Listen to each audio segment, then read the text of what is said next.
Yeah, somebody knows. So what's going to happen, I'm going to go like this, and you're going to applaud. Let's go, like this. Everybody go like this? All right, you got that? And if people know, if you're not loud enough, I'm going to go crazy, okay? So be loud on every one of these. So now we're going to test levels. Todd, why don't you put your microphone on? All right, President Don, let me see. We don't want to get too close to that beard. All right, go ahead and count to 10, President Don. 1, 2, 3, 4, 5, 6, 7, 8, 9, 10. He's a product of Common Core math. Craig, how are the levels there? You want me to count again? Please do. Go count again. Count 10. 1, 2, 3, 4, 5, 6, 7, 8, 9, 10. You want more, Craig? Maybe just up a little bit. Yes, please. Okay, count to 5, Dr. Don. 1, 2, 3, 4, 5. Can you guys hear him? Okay, good. All right, Todd, your turn. 1, 2, 3, 4, 5, 6, 7, 8, 9, 10. Todd's good. Todd's good. Todd's good? Okay. Yep. All right. So here's what's going to happen. We don't start, we give affiliates, terrestrial radio affiliates, till 3 after the hour. That's when you hear the open theme. Then right when that goes, I'm going to go like that, right? And then I'm going to go like this.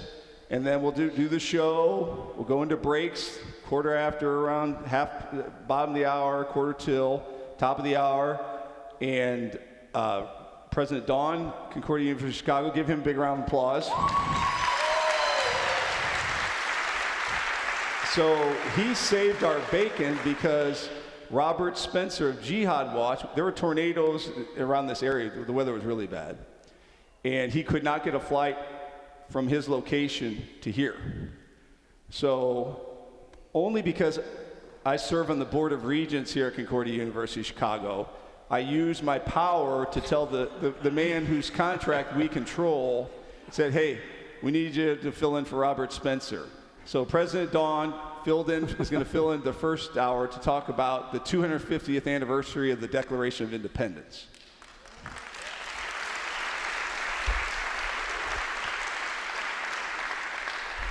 So we'll be back. We'll come back live. It's about 4 till in about 7 minutes. Okay? Thank you. So go to break. Don't take your headsets off. After Todd, you see Todd do it, then you can. Right? Until the applause stop. Then you take it. Your mic's gonna be hot. All right. I don't want to get caught on that. Yeah.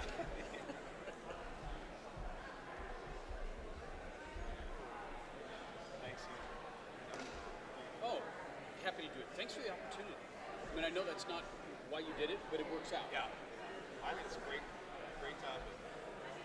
Wilcox was on our read list, and you were actually on the list for me. What happened was we were too many speakers. We got DeSantis push him. So we had to move people to interview. This particular conference has been an incredible juggling act.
I think it's just FGCU. You know, that's the next one. That's not nearly as important as the Thanks for listening to the Best of Issues, Etc. 24/7. We interrupt the current segment to bring you the live broadcast of Issues, Etc. You can hear the interrupted segment again in its entirety at 5 p.m. Central immediately after the live broadcast of Issues, Etc. Again, thanks for listening. Issues, Etc. Live is next. That's how I was paid for out of state back in the 80s. So, but today, to see 60 in-state is incredible. Yeah, I went to journalist school. My poor parents in Missouri was really smart at the time. Very exciting. I was there 3 times.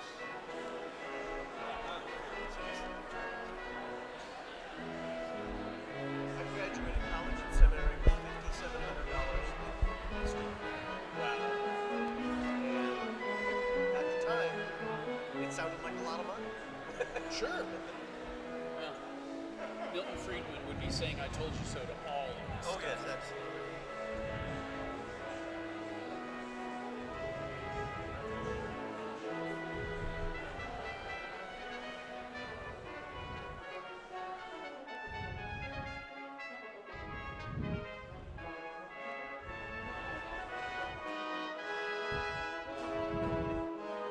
Two minutes from the open theme. 2 minutes from the open theme. Is this thing on? Nope.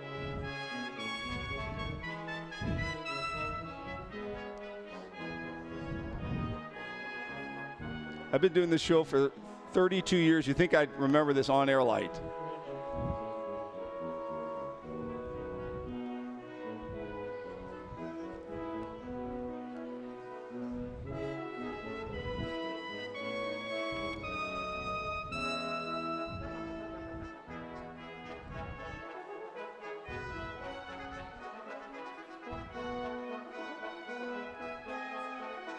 All right, you guys get your mics on. I got them turned off, but go ahead and put them on. There's headsets.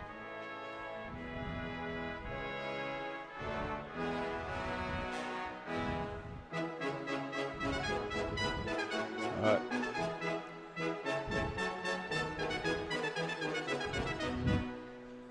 Placement looks good.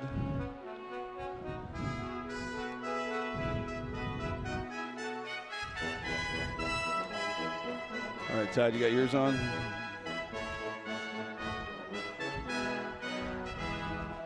Todd, put it a little bit closer, just a little bit.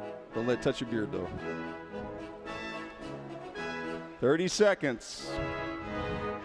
You don't have to be quiet. It's...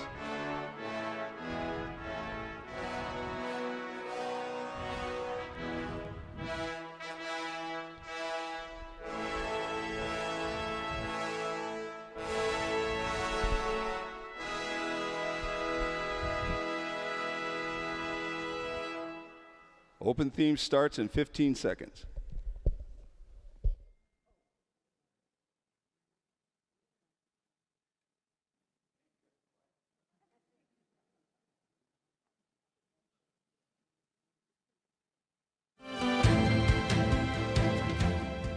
The emperor has no clothes on. He's buck naked. That child had to speak the truth no matter how it would make the king feel. And we have to do that today. We have to be very conscientious objectors to the madness that is gender ideology. And most people default into this idea of feminism is this idea that men are contemptible, which is, of course, the idea behind the smashing the patriarchy, and women need to be just like them and have the same equality. The Crusades were a very belated response to many centuries of Muslim conquests, in which 2/3 of the old Christian world had already fallen to Muslim conquest. And our faith is strong, not because of the fervor of its affection, but because of the object to which it clings, Christ. And there is no stronger faith than a really timid grasping to the suffering, death, and resurrection of Jesus. Families sailing on their family vacation on Greece in Minnesota love the Issues, Etc. I am old enough to remember the bicentennial when it was just 200 years And I remember 1976, but 1976. And I remember lots of red, white, and blue. Everyone was flying the flag. Things have changed a lot in 50 years. We have come upon the semi-quincentennial, a fancy way of saying 250th anniversary of the Declaration of Independence. And I think it's fair to say that as a nation, we are not celebrating as much. I wonder why that is, and maybe we've just forgotten what to celebrate. Greetings and welcome to Issues Etc., coming to you live from the 2026 Issues Etc. Making the Case Conference at Concordia University, Chicago. I'm Todd Wilkin. Thanks for tuning us in. Dr. Russell Don, president of Concordia University, Chicago, will join us to talk about the 250th anniversary of the Declaration of Independence. And then Molly Hemingway will be alongside. We'll talk about the judicial legacy of Supreme Court Justice Samuel Alito. She has written a book recently titled Alito, the Justice Who Reshaped the Supreme Court and Restored the Constitution. Dr. Russell Don is president of Concordia University, Chicago, formerly served as director of the pre-law program and as a professor in the Department of History and Political Thought at Concordia University, Irvine, California. He has a law degree and a Master's of Business Administration from the University of Colorado and a PhD in philosophy from Oxford University. Dr. Don, welcome back to Issues Etc. Delighted to be here. Thank you. I must note at the outset that with your beard grown out, you do bear a striking resemblance, except for the lack of hair on the top, to the man you're replacing, Robert Spencer of Jihad Watch. But thank you very much for stepping into the breach and taking his spot. Happy to do it. I'm not trying to look like Robert Spencer. I'm actually just trying to display my confessional bona fides.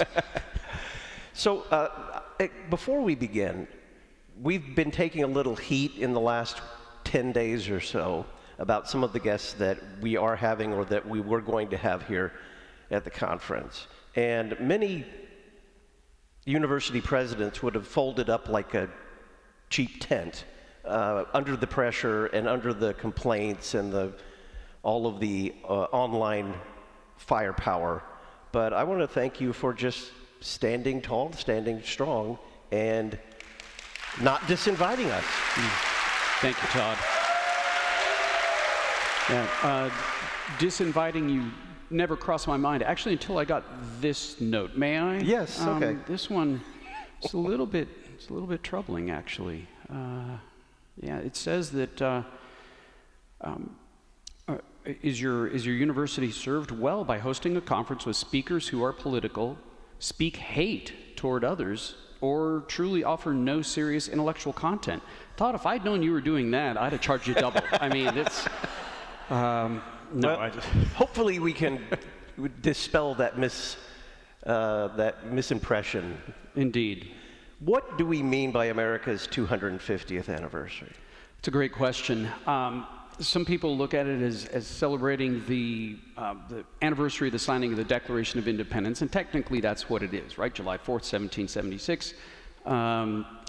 The Declaration of Independence was signed technically, actually, on July 2nd, but then they did a fairer copy on July 4th. But it isn't just a document. It isn't just the Declaration of Independence. It's the beginning of independence from Great Britain, an independence that was not won yet on the battlefield. The battlefield started in 1775 and would continue for another 5 years or so after the Declaration. So it's really the beginning of the story, and in my mind, the story really doesn't get going well, or politically well, I guess I would put it that way, until the Constitution comes along. And the Constitution is a great interpretation and finalizing, if you will, of the Declaration of Independence. In a way, to celebrate the Declaration, I'm going to use a holy example for an earthly thing. In a way, if you just celebrate the Declaration of Independence and not the Constitution, it's kind of like celebrating Good Friday without Easter. It's just not finished yet. And so to me, yeah, it's 250 from the Declaration, but it's really 250 from the founding that includes the Constitution that would come a few years later. So you mentioned the war that began it wasn't initially a revolutionary war. It was a war for the rights of British citizens. Indeed. But Battle of Lexington and Concord, a year prior to 1776, the war was raging. And what changed when the Second Continental Congress said, we're not just going to fight for our rights, we want to be an independent country? Yeah, that's a great question. So I'll do a little bit of lead up into that. It was a very fraught question of whether independence was the right path. It had been entertained for some time by some more radical of the colonists at that time. In the late 1760s, leading into the 1770s. But things started to come together actually when Thomas Paine published Common Sense, which is a tract. It's actually, to my way of thinking, one of the weaker of the tracts published at that time. And looking back at some of the letters, they had much better arguments than Common Sense for independence. But Common Sense captured the imagination of the people at the time and started flipping people from resistance but not independence to actual independence. And so once that mindset was flipped, once the majority mindset was flipped, well, you had representatives from all 13 colonies. And think about this. They left their colony to go to Philadelphia, and they would never see their colony again, because when they went back home, it was a state. And all by their doing there in a hot Philadelphia summer. How bad was it? If you look at the list of grievances in the Declaration of Independence, it's long. It is. And it paints King George III in a very, very bad light. Was it as bad as they were claiming? That's a good question. And in a lot of ways, that's the million-dollar question to understanding this whole thing as a Christian. If we're going to say we love independence from Great Britain, then we need to understand it needs to have been that bad. And to understand whether it was that bad, we have to understand a long, long context. Actually, at that time, over a 500-year context of the rights of a free man in English. And so the colonists were free, and they had their own legislatures. They didn't have separate crowns, obviously. There was one crown, but they had separate legislatures in each colony. And then things began to change. They lived very freely, frankly. Think about it. They're an ocean away from the mother country, and they have their own legislatures, and they're governing themselves. But under the authority of the crown. And then things begin to change after the French and Indian War. They begin to levy, the British people, or the British crown begins to, Parliament begins to levy taxes on the American colonists. And the colonists have no representation in Parliament. And so comes the cry of no taxation without representation. Well, that is not an invented thing then and there. They didn't come up with that idea. That's right. Taxation without consent goes all the way back to Magna Carta, 1215. That's not permitted. And really, Magna Carta came out of a context too. The question of taxation without consent was fought over leading up to 1215. So this is an old English concept. And then as the colonists began to resist, the English began to close their clutches around the colonists. No, you will come to heel. You will come to heel. And the more they tightened their grip, the more the colonies slipped through their fingers. Any Star Wars fans? Anyway, when I used to teach on this, I would tell my students, because they're 18 to 22 years old, I said, imagine the overpossessive boyfriend. You've gone out with your girlfriends, and he didn't like that you did that, and he's just going to tighten his grip and tighten his grip and tighten his grip. the chances that you're going to stay with him become less and less and less over time. Okay, so now, how bad was it? Well, if you're in Boston in 1775, it's pretty darn bad. Boston in 1776, it's pretty darn bad. They've blockaded Boston Harbor. They're immiserating the people there.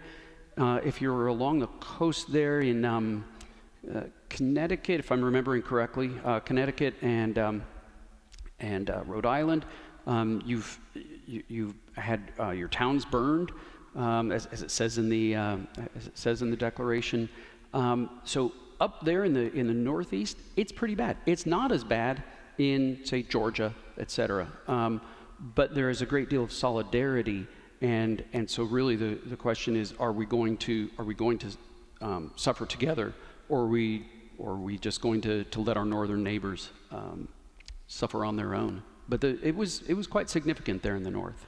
Dr. Russell Don is our guest. We're talking about the 250th anniversary of the Declaration of Independence, broadcasting from the Issues Etc. Making the Case Conference at Concordia University, Chicago. We'll be right back talking about the Committee of Five and how the Declaration was written.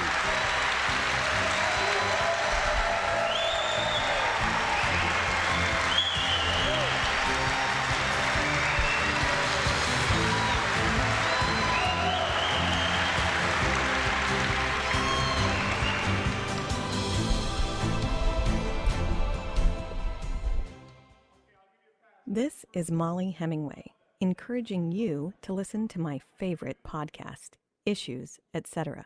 Every day you get in-depth interviews with host Todd Wilkin asking expert guests substantive, thought-provoking questions on all of the important news and issues of our day. The expert guests are in culture, law, ethics, philosophy, theology, and apologetics. Expert guests, expansive topics, always extolling Christ.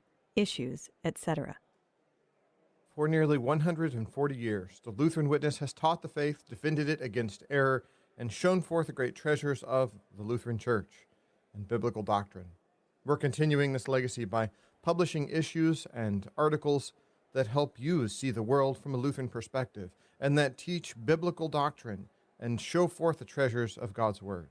Visit our website to learn more on how to subscribe, witness.lcms.org. The Lutheran Witness, helping you interpret the world from a Lutheran perspective. Defending the faith, teaching the truth. You're listening to Issues, Etc. Learning Latin can help your student think more clearly, understand English grammar, and prepare to study science and theology. And teaching Latin doesn't have to be intimidating. Memoria Press publishes a Latin curriculum that is easy to use, even if you don't know Latin yourself. Learn more at memoriapress.com. Save $5 when you enter the coupon code LPR26MP. Memoria Press, saving Western civilization one student at a time. Are you looking for a confirmation gift for the confirmand in your life? Ad Crucium has a huge selection of lovely gifts to suit any budget. See our jewelry or browse our prayer aids with stunning icons, plaques, crucifixes, and certificates. Our personalized ornaments and boxes are other great ideas. And of course, our theologically sound greeting cards complement the gift perfectly. Visit adcrucium.com. That's ADCRUCEM.com.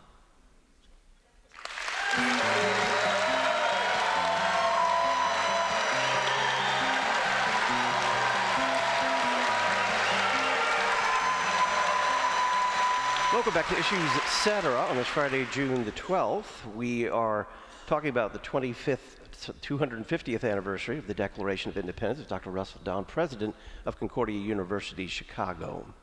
By the way, yesterday is the 250th anniversary of the Continental Congress, the Second Continental Congress, appointing 5 men to write this document. They didn't take very long to write it, in fact. But among them, we have Thomas Jefferson, who we all remember, Benjamin Franklin, and John Adams. 2 of those men would go on to be U.S. presidents. But we're not talking about some committee of politicians. We're talking about geniuses and political thinkers of a caliber that we don't have today, period. We just don't generate that level of thinker anymore, maybe because we feel like we don't have to. I don't know. There may be a lot of reasons for that. But the American colonies at that time were the most educated. It was the most educated people group in the world at that time. More educated on average than the mother country. And many of them were lawyers, and they thought deeply and argued vociferously over years about proper government. And so to an extent, it's maybe not surprising that they were able to come up with something relatively quickly. But these are not three men who were necessarily prone to agreement on all points. So it makes it all the more impressive. I mean, especially Adams and Jefferson, they Right. were political opponents most of their lives. Yes. So when they bring it to the Continental Congress, is it a fait accompli?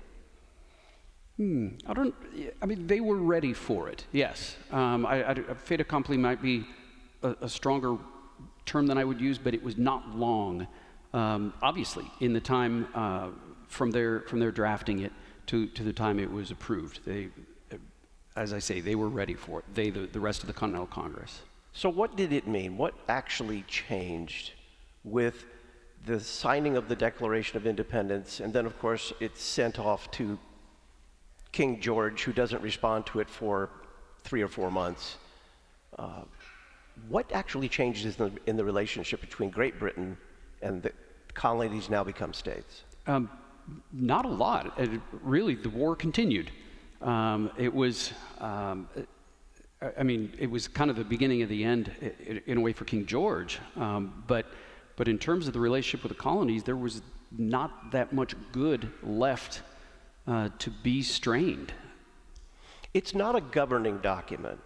As you pointed out here, that waits for the Constitution. But the Constitution didn't just emerge fully formed out of Zeus's head. That was a lot of work too, wasn't it? Yes. So similarly, written by political geniuses in a context, really another difficult context, actually. So the war was over, but they were being governed under the Articles of Confederation, which were not. Can I get that term right? Somehow that doesn't seem right. No, that's right. Okay. Yeah. Articles of Confederation. Articles of Confederation. My mind went to 1860. Anyway, so the government by that weak central government was not working well. So you had states overrunning some of their citizens, and a very weak federal government, incapable of protecting people.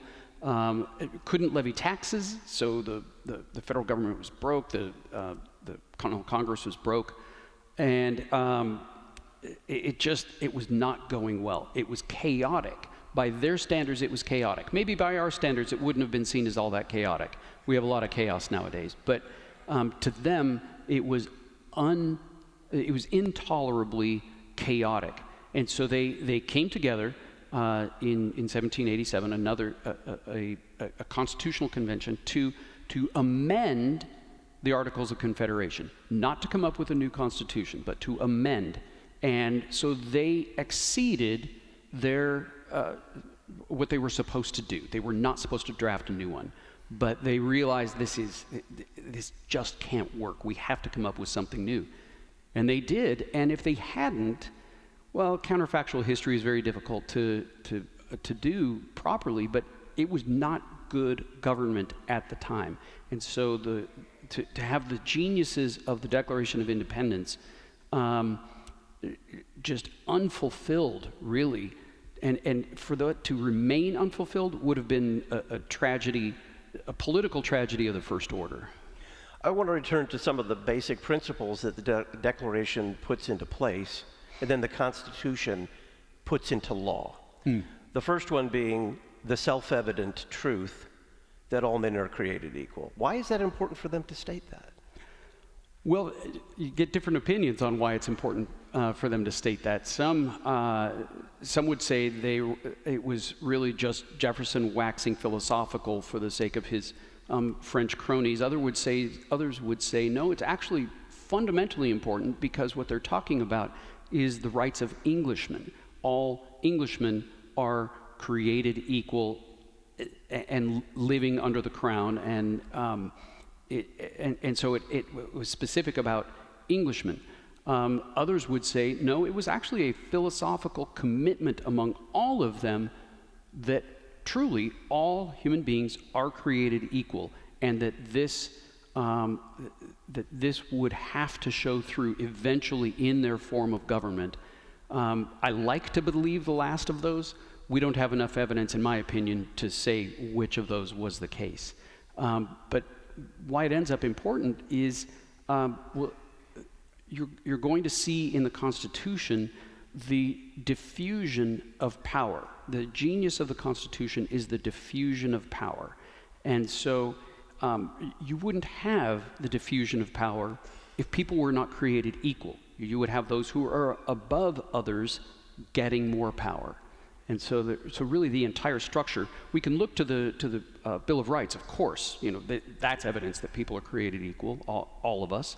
But really it's in the structure of the Constitution itself. The Bill of Rights would mean nothing if we didn't have the diffusion of power in the main body of the Constitution itself. And the Bill of Rights is born out of this notion in the Declaration that men are endowed by their Creator with certain inalienable rights. What do they mean by that? Rights that cannot lawfully be taken away from them, nor can they be lawfully given away.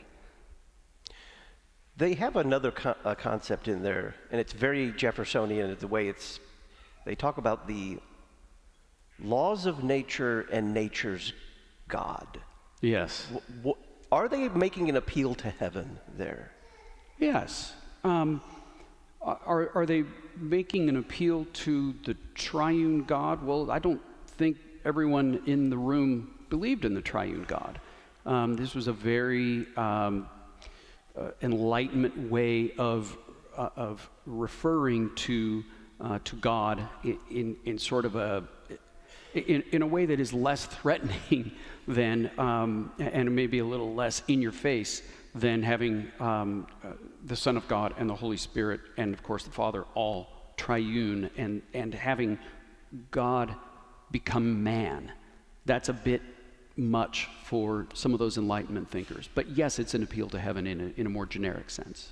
What do you think are the most significant parts of the Declaration? Thank you for that question. I do not think that the most significant parts are the most popular parts.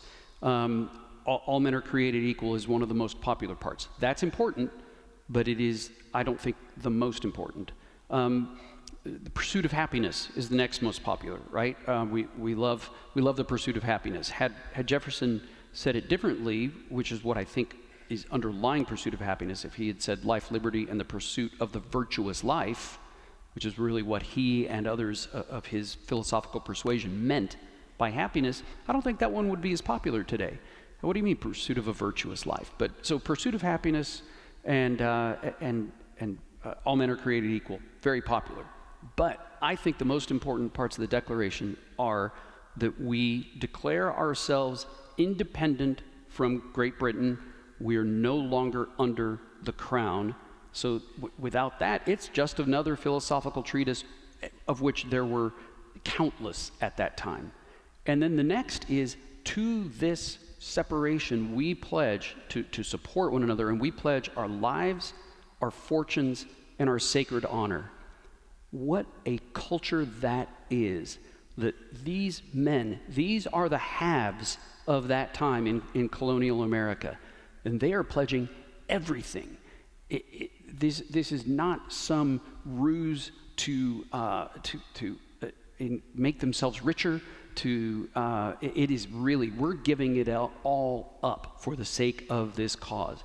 Those are the things that impress me as crucial going forward. Without the Declaration, without actually being independent and without pledging themselves to that independence, we never make it to the Constitution. Dr. Russell Don is our guest. We're talking about the 250th anniversary of the Declaration of Independence, broadcasting live from the Issues Etc. Making the Case conference at Concordia University, Chicago.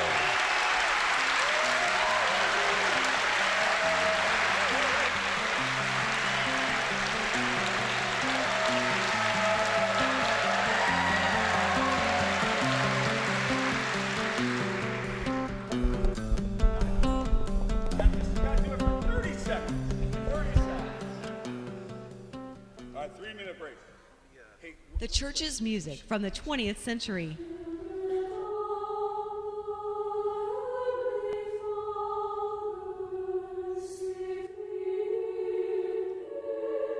The 17th century.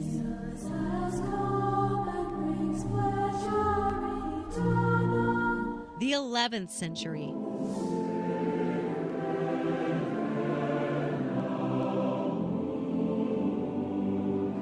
The 8th century.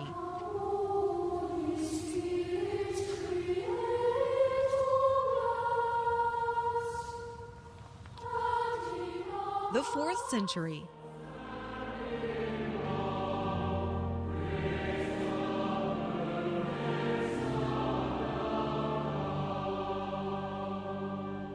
The best of the church's music from the past 2,000 years.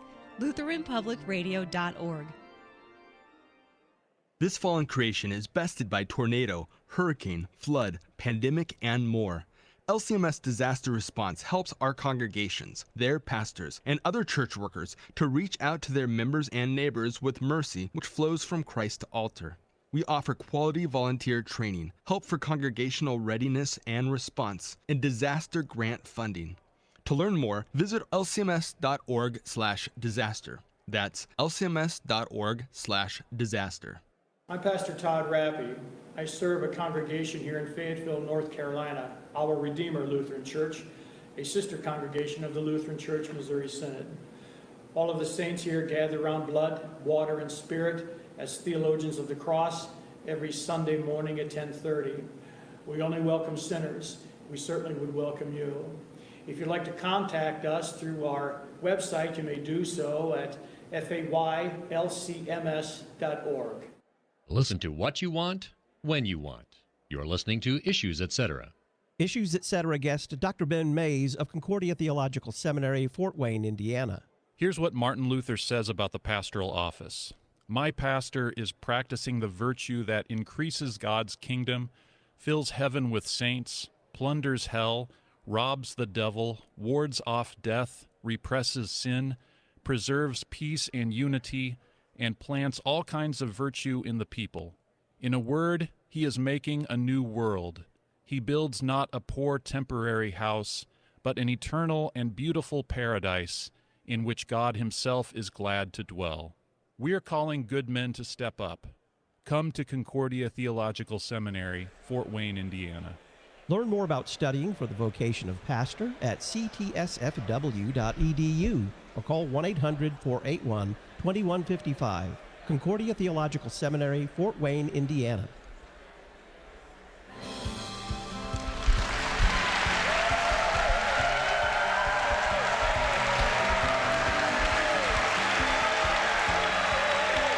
Welcome back. I'm Todd Wilken. We are broadcasting from the Issues Etc. Making the Case Conference at Concordia University, Chicago. Our guest, Dr. Russell Dawn, is president of Concordia University, Chicago. We're talking about the 250th anniversary of the Declaration of Independence. So let's bridge to the Constitution. You had mentioned the Articles of Confederation. That was really not working at all. They knew it wasn't working. What was the genius of the Constitution? You had mentioned something along the lines of a diffusion of authority or power. Yes, and I do think that's the genius of it, but not only that it diffused power, but how it diffused power, because it did it in many ways. So we'll hear about federalism, and so federalism is the division of power between the central government and the state government, and that was fundamental and written. That was found that took place mainly through the enumeration of powers. The federal government would only have the enumerated powers. All other powers, as eventually the Bill of Rights would say, are maintained by the states or the people. So enumeration of powers. And we can't even fathom that today. Whatever power the federal government wants, it has practically. So that's one. Another is the separation of powers. So we have three co-equal branches of government, and the legislative, the executive, and the judicial, and then the legislative, being the strongest, is divided again into two. One, the Senate, and senators were elected by the state legislatures at that time, and then the representatives were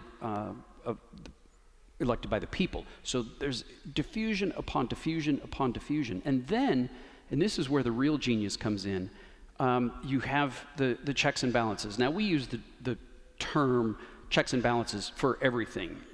You know, just basically, if there are two different opinions, well, we got to have some checks and balances with these two different opinions. And that's not what they meant by that. Specifically, it is the checks and balances system is small incursions upon the purview of one branch of government by another branch of the government. So the judges are appointed by the executive and then have to be approved by the legislative, right? So that's that's check and balance. That's a two-time check and balance. And you have the executive can veto legislation, and then you have judicial review over the actions of either the executive or the legislative or both.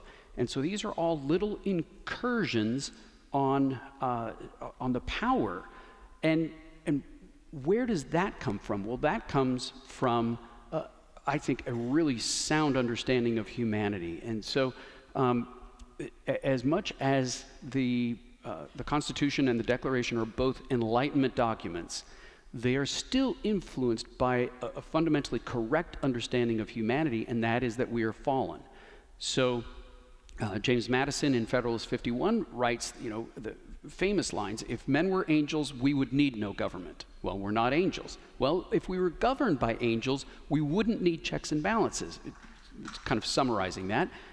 But we're not governed by angels. Because we're governed by sinful, and he didn't use the word sinful, but because we're governed by sinful, ambitious men, then we need to use their selfishness, their sinfulness, their ambition as a way of checking the power of other ambitious men. So it's not just we need to find a way for them to disassociate themselves with their sin nature. No, we're going to use their sin nature against them by having each powerful branch motivated to check the power of the other powerful branches, right? It's frankly, I think, a stroke of genius that without which we probably wouldn't have so much of the good that we have today. Do we know who came up with that idea? Who conceived?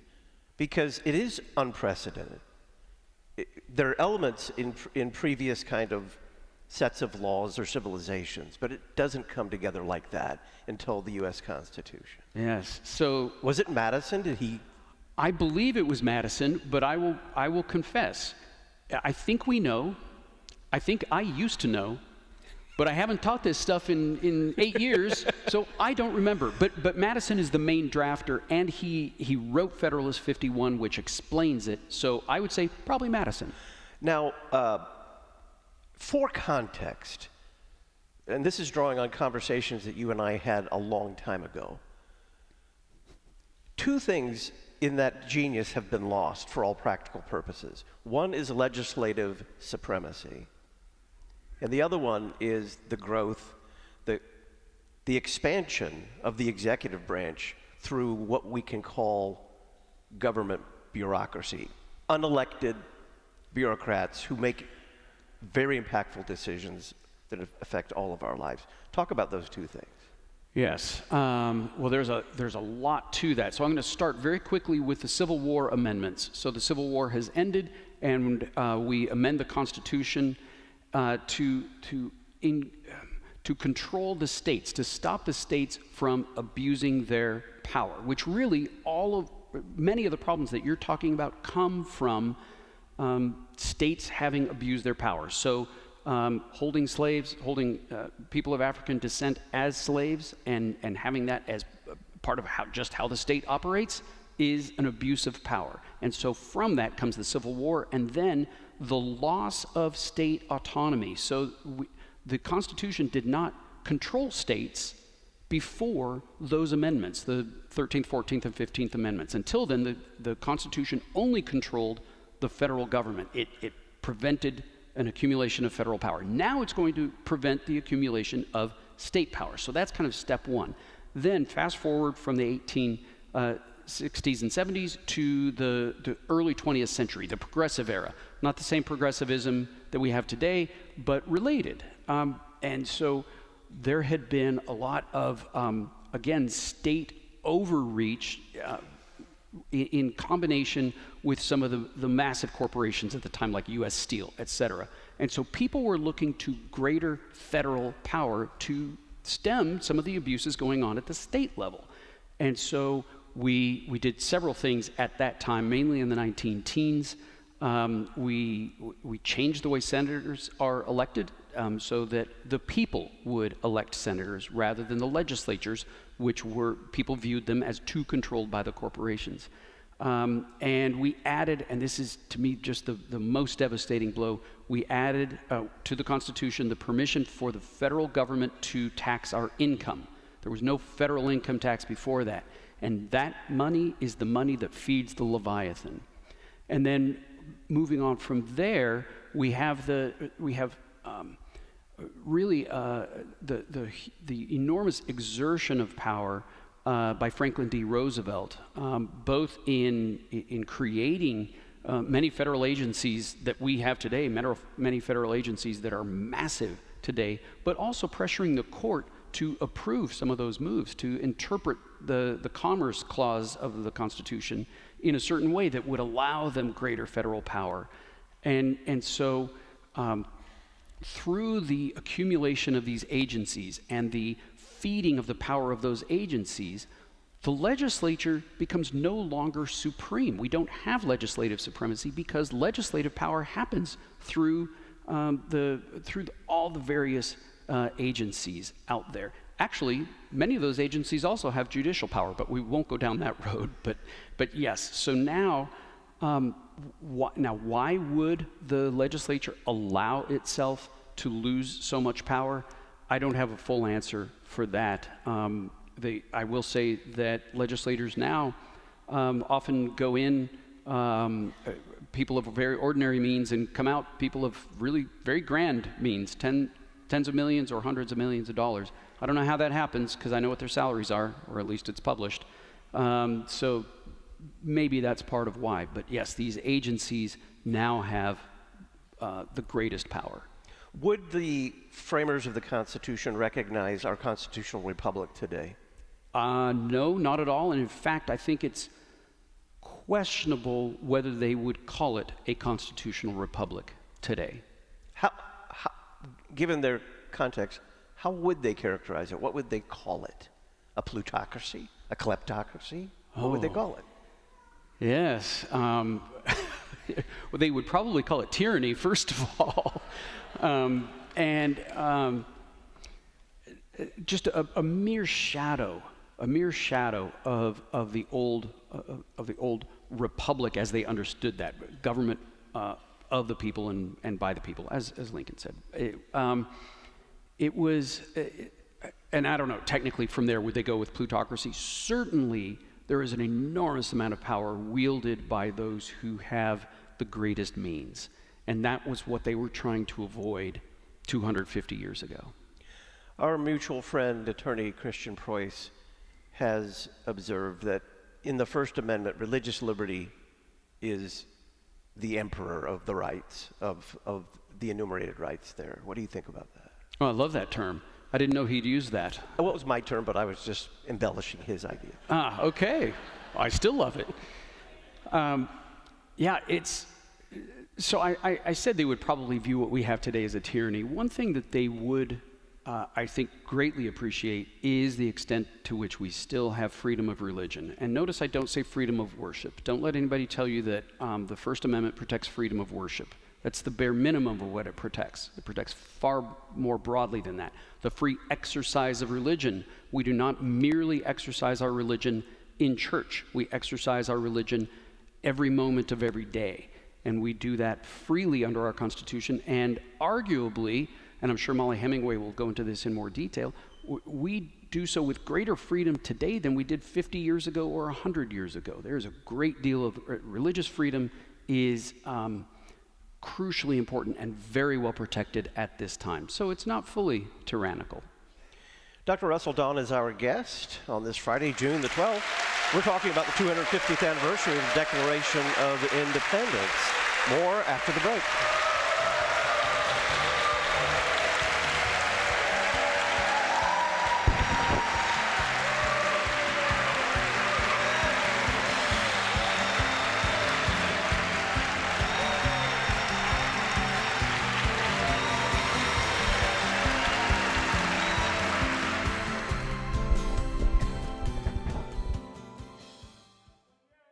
Voting takes place this Saturday, June 13th through Tuesday, June 16th for President of the Lutheran Church Missouri Synod. If you're a registered voter for the 2026 LCMS presidential election, please vote to re-elect Issues Etc. regular guest, Pastor Matt Harrison. If you're not a voter, encourage your pastor and your congregation's lay voter to vote for President Harrison. Official ballots have been mailed to all registered voters. Remember to vote June 13th through the 16th. Looking for high-quality church music settings? Look no further than Concordia Publishing House. We have award-winning settings for handbell, organ, piano, and choral groups, featuring a wide variety of options for the entire church year. Visit cph.org/music to find a great setting today.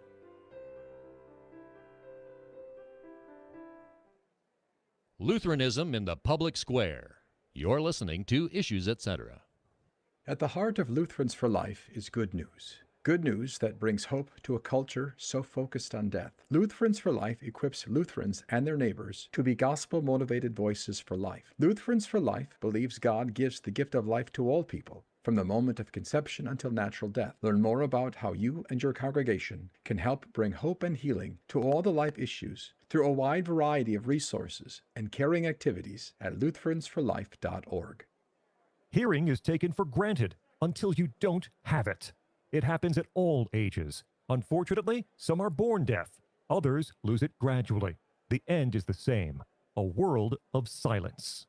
The Ephatha Lutheran Mission Society serves the deaf and hard of hearing domestically and internationally. They're the only recognized service organization in the Lutheran Church Missouri Synod devoted solely to the deaf of all ages. Learn more at elms-deaf.org.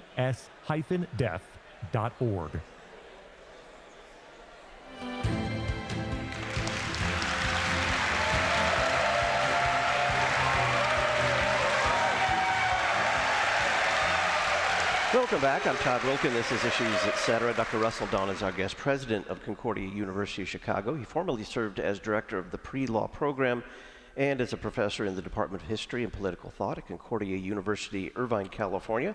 He has a law degree and an MBA from the University of Colorado and a PhD in historical theology from Oxford University. Dr. Don, we've only scratched the surface. The last time we had these conversations, I don't know how many parts the thing stretched onto, but it was a dozen or more easy. Should Christians, in good conscience, celebrate the Declaration of Independence? I believe that we should, although I would amend it and say we should celebrate the founding of America. Because again, we don't celebrate the Declaration without the Constitution, at least not properly. And so why should we celebrate it? Well, good government is a gift from God.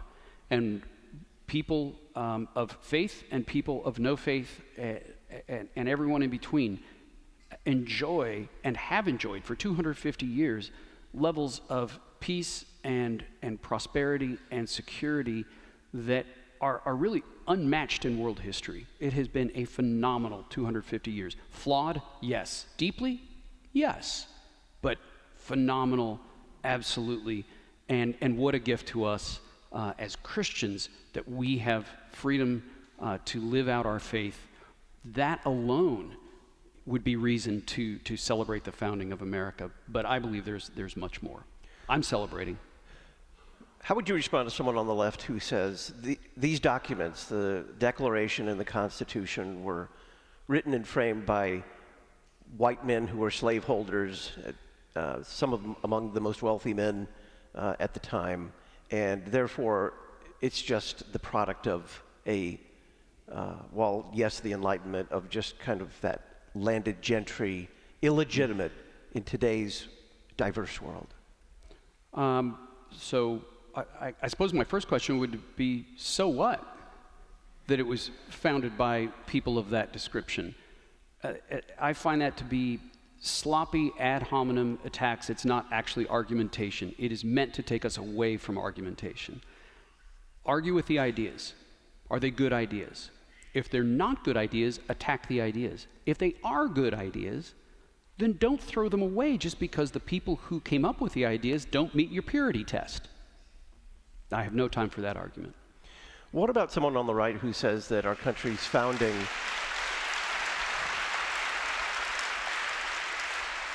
they say that our country's founding is illegitimate because these were not Christian men. Some of them were devout Christians, but many of them were just kind of deists or maybe theists in the most general sense. Yeah, so that one could be slightly more complicated. If that's the only argument, that they're not truly Christians, therefore we don't like the founding, well, that's really the same argument as the left putting forward, right? It's still an ad hominem attack. They don't meet the purity test, so we don't like what they produced.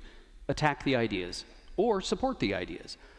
But the reason I say it could be slightly more complicated is it raises the question of whether the resistance to government authority, to the crown, that started taking place in the early 1760s and culminated in the Declaration and the finishing of that war, is that legitimate? Well, that's an arguable point. I believe that it was, but I could be argued out of that point, which is the whole point of argumentation. So that one could be more complicated depending on what they're actually getting at. Someone will doubtless say, you seem to be giving the Enlightenment a lot of credit here, and usually when Christians talk about the Enlightenment, it is in a negative sense, because it did undermine many Christian ideas. How do you respond? Deeply. Well, I thank God for the Scottish wing of the Enlightenment, which actually preserved some Christian understandings of humanity better than the French did. The French were kind of burn it all down. It's all wrong. The Scottish not so much. And again, I'm dealing with the ideas. Did the ideas make sense? Did they work?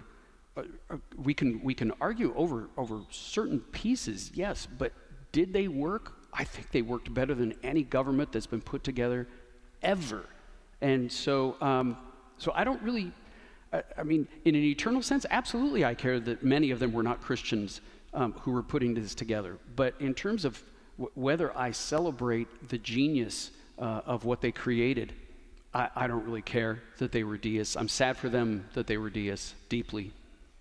Finally, if you would make the case why listeners should both financially support Concordia University Chicago and send their kids or their grandkids here. That's the payoff question. How long do we have? No, I will I will keep it very brief. The first is rigorous academics permeated by Christian truth.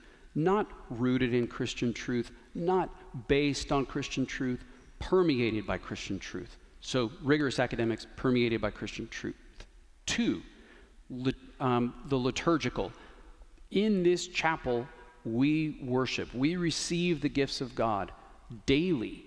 And in many of the days, it's more than once a day. We receive from the Lord here. And we do so according to, this is a Lutheran institution, and we worship according to the Lutheran forms that have been handed down generation after generation since the beginning of Lutheranism. And many of those forms go back many centuries earlier than that.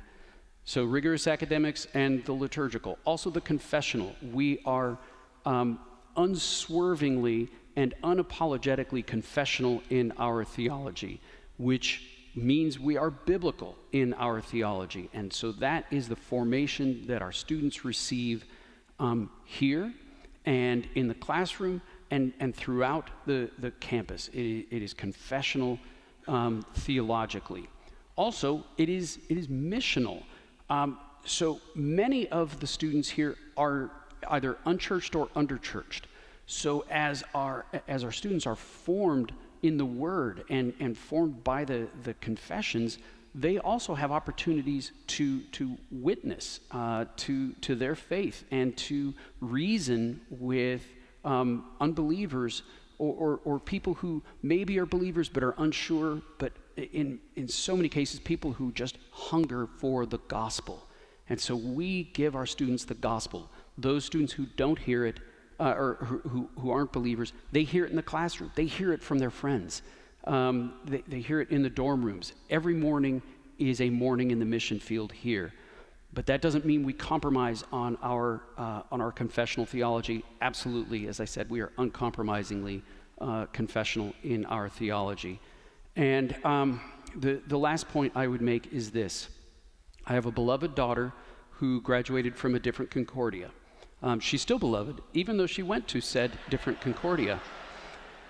And knowing what she knows, she said, "Dad, I don't know if any place takes being Lutheran as seriously as Chicago does."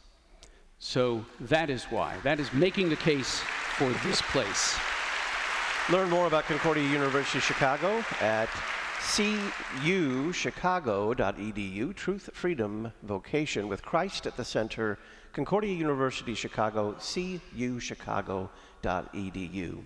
Dr. Russell Don is president of Concordia University Chicago, formerly served as director of the pre-law program and as professor in the Department of History and Political Thought at Concordia University, Irvine, California. He has a law degree and an MBA from the University of Colorado and a PhD in historical theology from Oxford University. Dr. Don, thank you very much for being our guest. My delight. In hour 2 of Issues Etc., Molly Hemingway of The Federalist joins us. We're going to talk about the judicial legacy of Supreme Court Justice Samuel Alito. They say that the United States is an experiment, the American experiment. Well, I think the experiment, with all of its flaws, is over. It's a success, and we hope that it continues. We'll be right back. Listen weekday afternoons to Pastor Todd Wilken and guests on Issues Etc. Issues Etc. is a listener-supported program. Your financial support is vital for the continuation and expansion of this worldwide outreach. Our mailing address, Issues Etc., P.O. Box 83, Collinsville, Illinois, 62234. Box 83, Collinsville, Illinois, 62234. You can also donate at our website, issuesetc.org. Issues Etc. is a production of LPR, Lutheran Public Radio.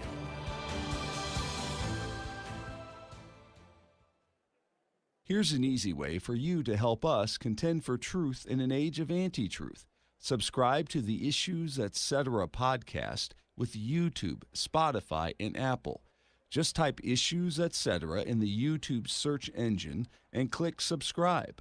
For Apple and Spotify, type Issues Etc. in the search engine, hit follow, and leave us a 5-star review. Help us inform other podcast listeners by subscribing to the Issues Etc. podcast with YouTube, Spotify, and Apple.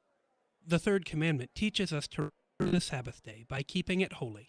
We do this when we hold God's word sacred and gladly hear and learn it. Jesus invites the weak and heavy laden to rest in Him, our true rest, because His yoke is easy and His burden is light. This weekend, rest in Jesus as you hear His word and receive His gifts. If you are in Southern Illinois, you're invited to join Trinity Lutheran Church in Millstadt to rest in the grace of our Savior, Jesus Christ. Learn more at trinitymillstadt.org. Sing unto the Lord and praise Him with instruments. You can learn to do just that at the St. Louis Christian Music Center. Learn to play piano, organ, or brass instruments, or take voice lessons from experienced music instructors. For more information, email musiccenter@ourredeemerstl.org. That's musiccenter@ourredeemerstl.org. Or check us out on Facebook, the St. Louis Christian Music Center, telling God's salvation through music. Hi, I'm Dr. Jay Krause, principal at Metro East Lutheran High School in Edwardsville, Illinois. Metro East Lutheran High School engages young adults in a Christ-centered environment, delivering academic excellence and spiritual growth to develop Christian leaders for tomorrow. We provide a Christ-centered alternative to public high schools. We're currently enrolling students for the 2026-2027 school year. Learn more at melhs.org, melhs.org.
The emperor has no clothes on. He's buck naked. That child had to speak the truth no matter how it would make the king feel. And we have to do that today. We have to be very conscientious objectors to the madness that is gender ideology. And most people default into this idea of feminism as this idea that men are contemptible, which is, of course, the idea behind the smashing the patriarchy, and women need to be just like them and have the same equality. The Crusades were a very belated response to many centuries of Muslim conquests, in which 2/3 of the old Christian world had already fallen to Muslim conquest. And our faith is strong, not because of the fervor of its affection, but because of the object to which it clings, Christ. And there is no stronger faith than a really timid grasping to the suffering, death, and resurrection of Jesus. Families sailing on their family vacation on lakes in Minnesota.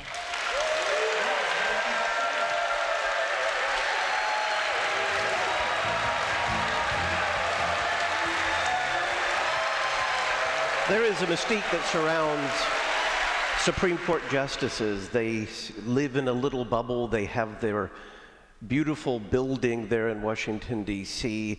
Until recently, you could maybe get an audio recording of some time when they, on occasion, hear arguments. And even then, it's mostly the justices asking the questions. Their lives are, well, if I were a Supreme Court justice, I would be living a private life too. But what is it like to become a Supreme Court justice and to serve on that august body, shaping it all along? Welcome back to Issues Etc. I'm Todd Wilkin. We're coming to you live from the Issues Etc. Making the Case Conference at Concordia University, Chicago. Thanks for tuning us in. Mollie Hemingway joins us to talk about the judicial legacy of Supreme Court Justice Samuel Alito. She is editor-in-chief of the Federalist, a Fox News contributor, a member of the Board of Trustees for the Heritage Foundation. Congratulations, by the way. And author of several books, including her latest, Alito, the Justice Who Reshaped the Supreme Court and Restored the Constitution. Mollie, welcome back. It's great to be here with you.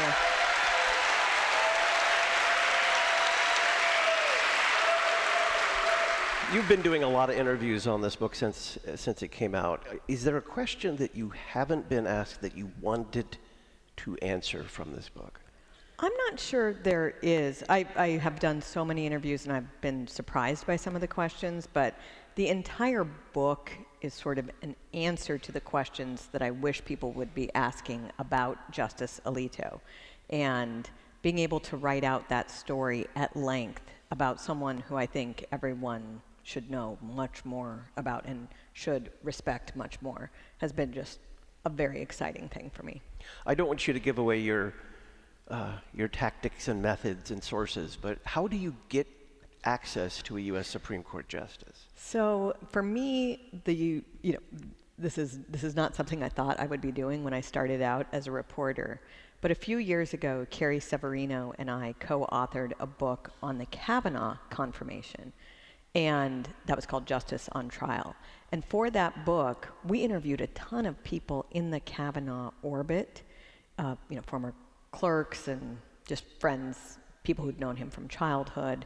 But we also interviewed quite a few of the justices themselves because it was a book about this person. And it was the process of writing that book that made me want to write the Alito book, because I had to read all sorts of stories about the Supreme Court, magazine articles, books, and there was so little written about Alito.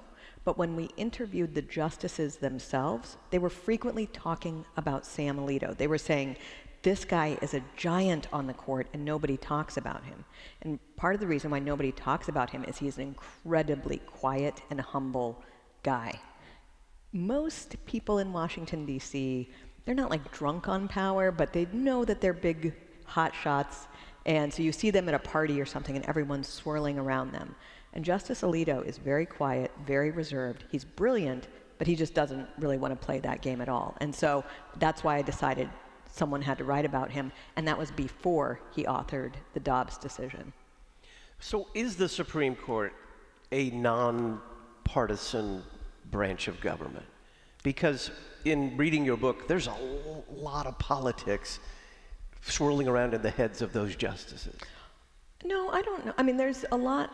They deal a lot with political issues, but I do believe they are ideally nonpartisan. Yes, they are appointed by a Republican or a Democrat, and yes, that tends to tell us something about the type of justice they will be. So there are 6 Republican-appointed justices right now. 5 of them self-identify as originalists, meaning that they attempt to adhere to the original meaning of the Constitution. So they tend to be kind of on the same side.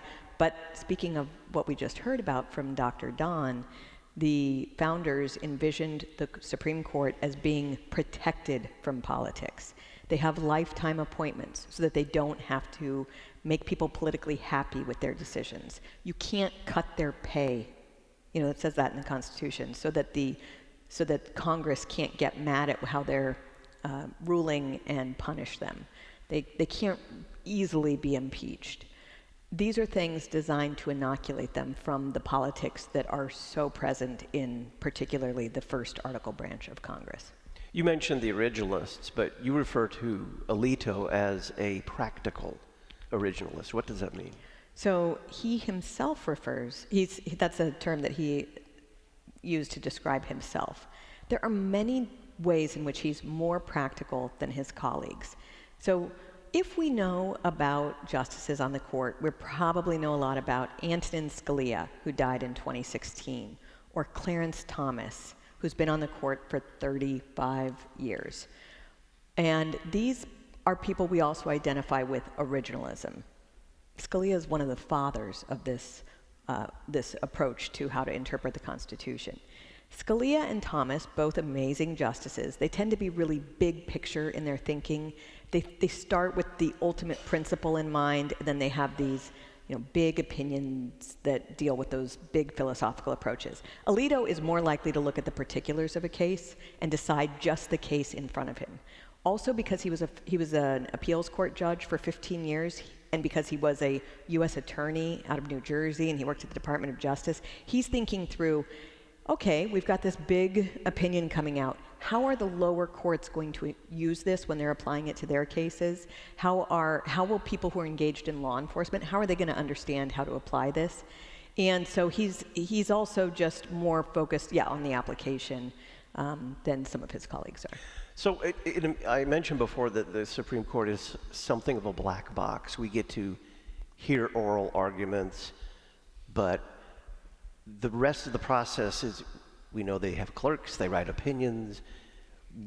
With your access, did you get a better insight into how the thing works, how the Supreme Court functions? I did. That was one of the things that was most fun for me. As someone who doesn't cover the court regularly, I've written previously about it for books, I write about opinions, but to be able to kind of peel that curtain, or peel it back and look into how they're doing things. And a lot of what the book gets into is some of that process. Since Justice Alito authored the Dobbs decision, which was that decision that was leaked, it's just such an interesting story, how Dobbs got picked up by the court, how they argued internally about where they were going to be on that, how the decision was written, drafted, how all that stuff sort of behind the scenes that I was able to tell. That was fun. And I don't think people realize that it's a pretty small branch of government. You've got the 9 justices, they have 4 clerks a year, and they only serve for a 1-year term, and then they have 3 staff members. That's for each chamber. 4 clerks, 3 staff members. The Chief Justice has a few more for administrative reasons. There are some police officers and some groundskeepers, but it's a very small group of people there. And so it was fun to interview people from all of that. I interviewed nearly 100 people for the book, most of the justices, tons of clerks from different chambers, and also some permanent staff. Is it, it's often perceived as this society of mutual respect, and they don't speak ill of each other and that kind of stuff. Is that all true? Is there an ethos on the court of that tenor? So they've always it's kind of interesting where they're allowed to speak poorly of each other. You're supposed to speak poorly only in your written opinions. So they famously all sort of get along. But to go back to Justice Scalia, he would say the meanest things to his colleagues in his written dissents.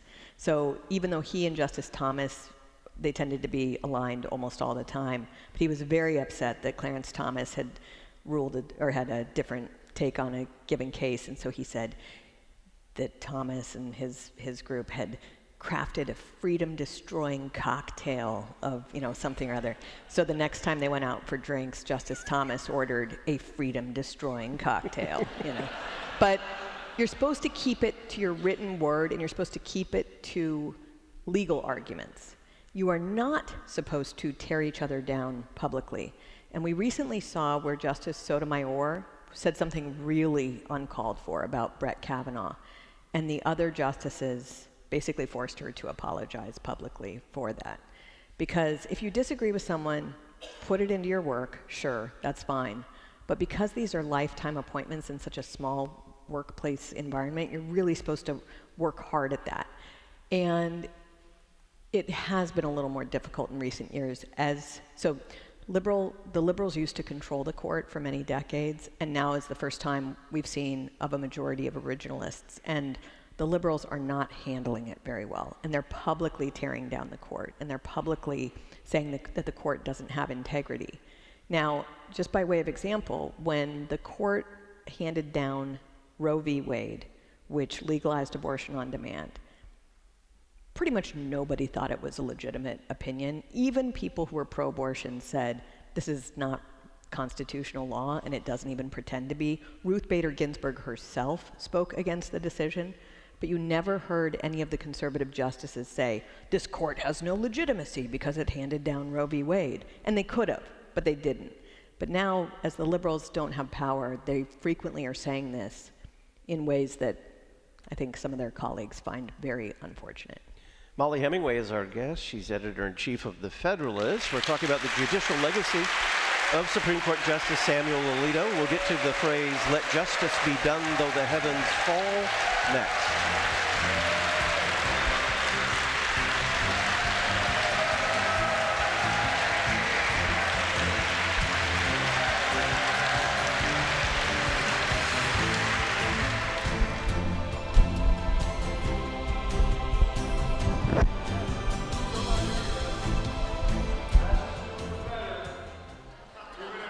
This week on The Word of the Lord Endures Forever, we continue our walk through Psalm 119 with How long must your servant endure?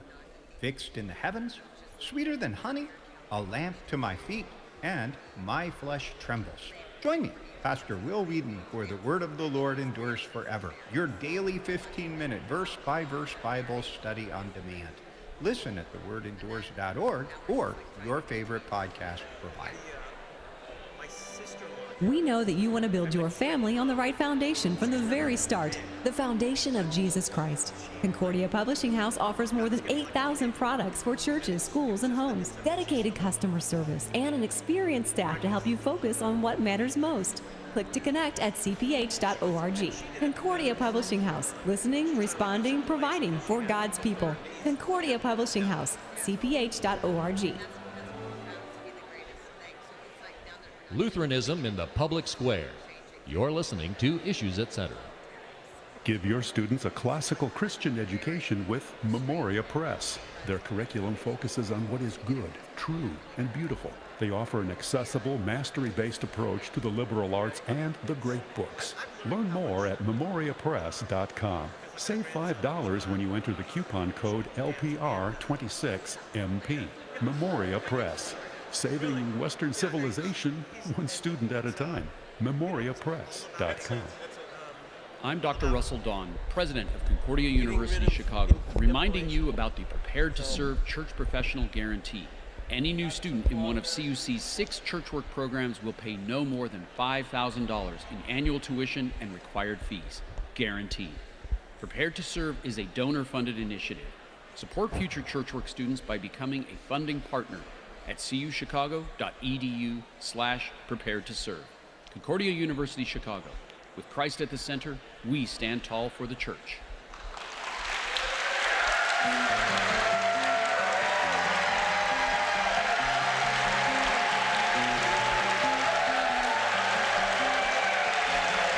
Welcome back. We're talking about the judicial legacy of Supreme Court Justice Samuel Alito with Molly Hemingway.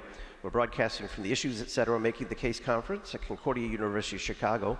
Molly is editor-in-chief of The Federalist and author of the new book, Alito, the Justice Who Reshaped the Supreme Court and Restored the Constitution. By the way, we have a limited number of copies of this book for sale at the booth for Concordia Publishing House. Molly will be signing those books during the lunch break tomorrow.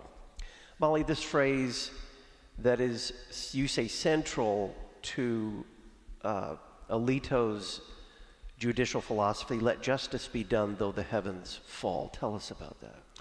In Justice Alito's chambers, there is this picture of him with the judge that he clerked for. And there's this Latin phrase underneath it, fiat justitia reet caelum. Yeah. I don't know my Latin. My best friend here, who's a Lutheran headmaster at a classical Lutheran school, can correct my Latin pronunciation. You got there close later. enough. Okay, so, and it comes from this old saying about doing justice even though the heavens fall. And I thought it was so interesting because he took this to heart at an early age, and then it fell upon him to be the author of the Dobbs decision, which overturned Roe v. Wade. Now, everybody knew that this was a decision that had to be overturned because it was basically a mistake from the very beginning. The court that handed it down, they didn't really know what they were doing. They authored it at a time that nobody cared about constitutional law or pretending to do constitutional law. It was causing major political upheaval. It was making the court have to, when you have precedent, when you have a decision, there are precedents in play. And so they would, in order to uphold Roe v. Wade, they would be ruling in absurd ways on other cases. So it was just making a mess. But every time that the court almost overturned Roe v. Wade, the pressure would be so intense that the justices would back away from it. So in 1992, there was a case out of Pennsylvania called Casey v. Planned Parenthood. A majority was ready to overturn Roe v. Wade. And then Sandra Day O'Connor and David Souter and Anthony Kennedy formed this little trifecta where they decided to rescue Roe v. Wade. They rewrote it. They said, okay, well, we all know Roe v. Wade was not reasoned properly, but what if we said that instead of abortion being a right hidden in this part of the Constitution, we said it was in this other part of the Constitution, and they said, and by the way, now that we've done this, you're not allowed to fight about it anymore. This should settle the issue. And I'm sure you all remember that since 1992, abortion was a settled issue in the United States of America. It failed miserably. If anything, things got even more contentious. So every year, the court would be dealing with tons of petitions from states. Any state that tried to protect unborn children at any stage was, they were trying different ways to make it go through the Supreme Court. And the court was kind of sick of dealing with it, but everyone was still scared to overturn it. So Justice Alito helps shepherd the Dobbs case to get it so that the court agrees to hear it. And after the court hears that case on December 1st, 2021, I believe it was. Is that right? That the Justice Thomas, who was the justice with the most seniority in that group, assigns the opinion to Justice Alito. And he does that because Justice Alito knows how to keep a majority together. He knows that that this decision of all decisions that they're dealing with would have the most pressure coming against them. And so if a justice thinks, I really want this included, he just includes it. If they want something phrased a certain way, he's generous. He's like, that's fine, we'll include it that way. But he's also skillful enough to take people who have completely opposing ideas and keep them together in the majority. So Justice Thomas has very particular views of the 14th Amendment, and they tend to be more radical than a Justice Kavanaugh. How do you keep them both together on a decision? And Alito can skillfully write it. And so he had that courage to carry them through. He gets the draft done, and then it gets leaked. And this is why I think that this Latin phrase about doing justice even though the heavens fall, the heavens fell. The justices immediately had their lives threatened. They had to be moved to secure locations. Amy Coney Barrett had to put on a bulletproof vest in front of her children. I'll note that quite recently, she was also the victim of an attempted swatting at her house. Justice Kavanaugh had an assassin arrested with weaponry, with a gun, outside of his house. The attempted assassin said it was his goal to kill him and two other justices. And to be able to have that courage to face down the threats to their lives and their children's lives, they had to do justice even in the face of all this. So I think it's just an apt phrase for Justice Alito. So who leaked it? Okay, so I do get into this in the book about the leak. When it was leaked, it was just this unbelievable firestorm at the court. It's a small community. They are all instructed about how to not even inadvertently leak any information from the court. They're very careful about, they'll burn and shred paperwork to make sure nobody can sift through the trash to find out what's going on. And so when this happened, it was devastating to the court. It is true that the Alito chambers in particular were kind of expecting something to happen, meaning if you study your Supreme Court history, you know the left is not going to handle any overturning of Roe v. Wade well. So, but still fairly shocked. And then I get into I don't know myself who leaked it, but I do know who a lot of people think leaked it. And we have some of the people who have been publicly speculated about in the book, but I would not be able to tell you for sure. I would think that knowing how consequential that decision was going to be one way or the other, they would have been more meticulous than usual with how they handled the documents, and not less. I don't think that's the issue. The thing is that clerks can work on a decision from home, and it is disseminated to the justices and their chambers, meaning their clerks, and their permanent staff could have access to it. The thing that keeps issues from being leaked constantly at the court is the personal integrity of the people who work there. And so it would be so easy to leak anything if you don't have that integrity. And in this case, I think for some people, they really do feel that abortion is sort of a sacrament for them. Killing unborn children and this purported right to kill unborn children is viewed in a sacramental way, in a way that makes it so that you could justify blowing up the court. I actually have it in the book, too, how the left responded immediately when it happened. You had people on the left just celebrating the leaker, calling that person a hero. Rich Lowry had said something like, I hope the justices have protection because they're going to need it. And you had people on the left being like, good, I hope they need it, because you had well-funded campaigns on the left of publishing the addresses, the home addresses of the justices, paying for people to go protest there. That's illegal, by the way, to protest with the goal of changing a decision. That's against federal law. And yet Merrick Garland and the Biden Department of Justice did nothing to stop it. You even had the Biden White House say that they hoped that the protests continued in the manner that they'd been going. And there were 100 fire bombings and other acts of violence against churches and pro-life pregnancy centers. It was extremely bad. And because the media tend to be pro-abortion, they weren't giving this the weight it was due. But as far as it truly was shocking to people. They felt that the world had ended almost with the leak, because anybody could leak. Actually, there's a point I will make on this too, that in Washington, people leak because they want to show that they're important. But at the Supreme Court, everybody is important. Like, you don't get to be a clerk unless you are the very top graduate of a very top law school. So everyone knows you're important. You don't need to leak. You really had to have a desire to blow things up to do it there. Was there a thorough investigation? No, that's actually what I go into it in detail in the book. I heard no one, no matter the chambers, no matter their position, justice, clerk, or otherwise, who thought that the investigation was well done.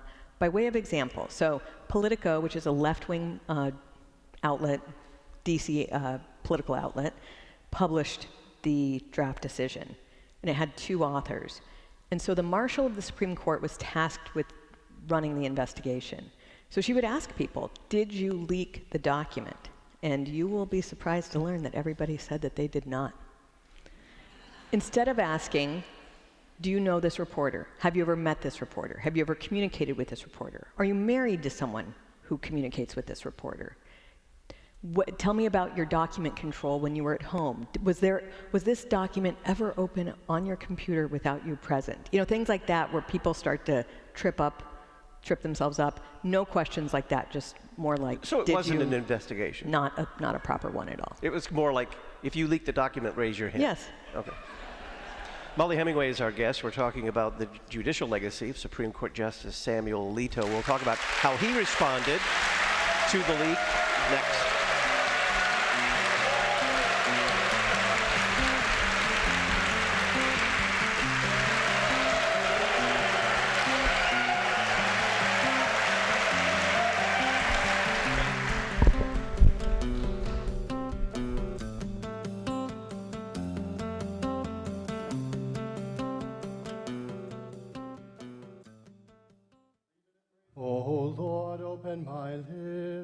Listen to chapel services live, weekday mornings from Concordia Theological Seminary in Fort Wayne, Indiana.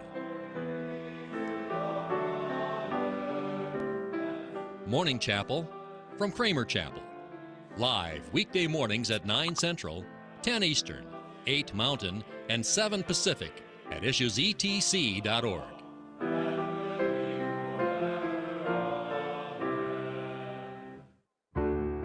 Where is God's mission? God's mission is everywhere. Yes, it's far away, but it's also very near. It's as near as your congregation and school, your neighborhood, your family and friends, even as near as your home. Wherever you are, God's mission is in that place. Through his mission, Christ is bringing forgiveness, life, and salvation to people everywhere, even here, right where you are. God's mission here. Learn more at lcms.org/national mission.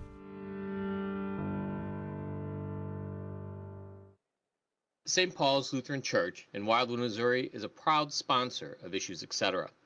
And if you enjoy the relevant, Christ-centered teachings presented on this program, then you should come and join us at St. Paul's on Sundays at 9 a.m., where you will hear sermons that proclaim Jesus Christ and him crucified for our sins, and enjoy in-depth Bible studies to help us grow as disciples. For more information, check us out at stpaullutheranwildwood.org. For nearly 140 years, the Lutheran Witness has taught the faith, defended it against error, and shown forth the great treasures of the Lutheran Church and biblical doctrine.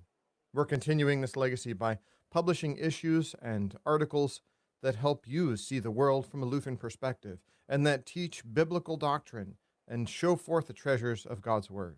Visit our website to learn more on how to subscribe, witness.lcms.org. The Lutheran Witness, helping you interpret the world from a Lutheran perspective. Your comprehensive source for information, teaching, and truth. You're listening to Issues Etc.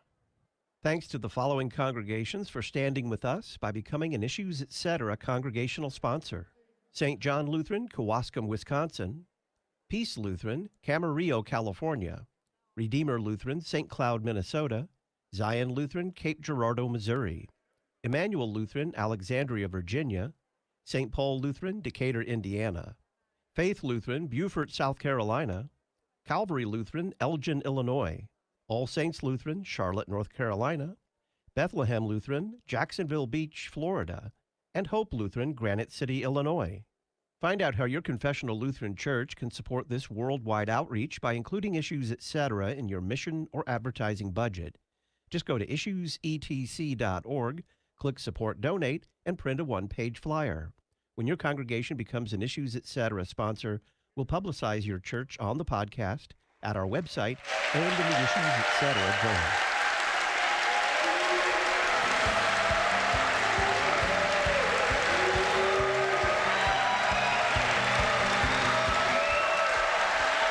Welcome back. I'm Todd Wilken. Molly Hemingway is our guest. She has written the book Alito, the Justice Who Reshaped the Supreme Court and Restored the Constitution. One more question on Dobbs. How did Alito himself, the author of the opinion, how did he respond to the leak? It was very difficult to know that your life is going to be in jeopardy.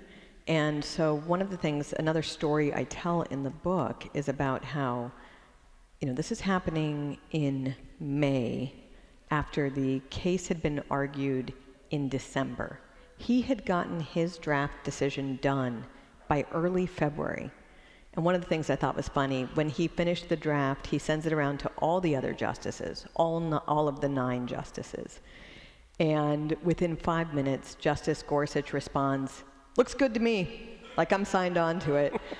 And that was how I think the liberal justices realized, oh, they've all been working on this together before this draft got disseminated to them. And the other justices in the majority also quickly signed on to it. So that means everything was done. And that draft that got leaked from early February is almost word for word. I mean, there are very few changes with what was eventually published. So they're done. All they're waiting on are the liberal justices to write their dissent. As soon as that dissent is done, you can go forth.